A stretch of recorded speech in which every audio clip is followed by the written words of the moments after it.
Hi hello welcome to my channel PSC tricks and shortcuts Malayalam. ഇന്ന് നമ്മൾ പഠിക്കുന്ന topic ഭൂപടത്തിലെ രേഖകളെക്കുറിച്ചാണ്. അപ്പോൾ കുറച്ച് മാനദണ്ഡങ്ങൾ അനുസരിച്ച് കുറേ രേഖകൾ നമ്മൾ ഭൂപടത്തിൽ യൂസ് ചെയ്യാറുണ്ട്. അപ്പോൾ അതാണ് നോക്കുന്നത്.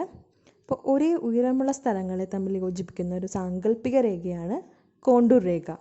നമ്മൾ പ്രീവിയസ് ക്ലാസ്സിൽ പഠിച്ചിരുന്നു. അത് തവിട്ട് നിറത്തിലുള്ള ബ്രൗൺ നിറത്തിലാണ് ആ രേഖകളുള്ളത്. പിന്നെ തുല്യ ഊഷ്മാവ് ഒരേ ടെമ്പറേച്ചറുള്ള സ്ഥലങ്ങളെ തമ്മിൽ യോജിപ്പിക്കുന്ന സാങ്കല്പിക രേഖയാണ് സമതാപരേഖ. ഇംഗ്ലീഷിൽ ഐസോതേംസ് എന്ന് പറയുന്നു. അപ്പോൾ ഒരേ മർദ്ദമാണെങ്കിൽ സമമർദ്ദരേഖയാണ് ഐസോബാസ്.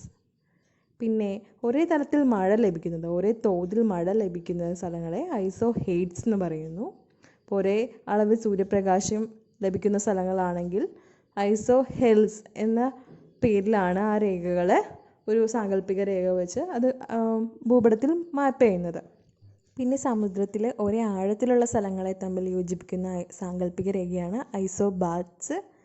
പിന്നെ കാറ്റിന് ഒരേ വേഗതയുള്ള സ്ഥലങ്ങളെ തമ്മിൽ യോജിപ്പിക്കുന്നതാണ് ഐസോടാക്സ്.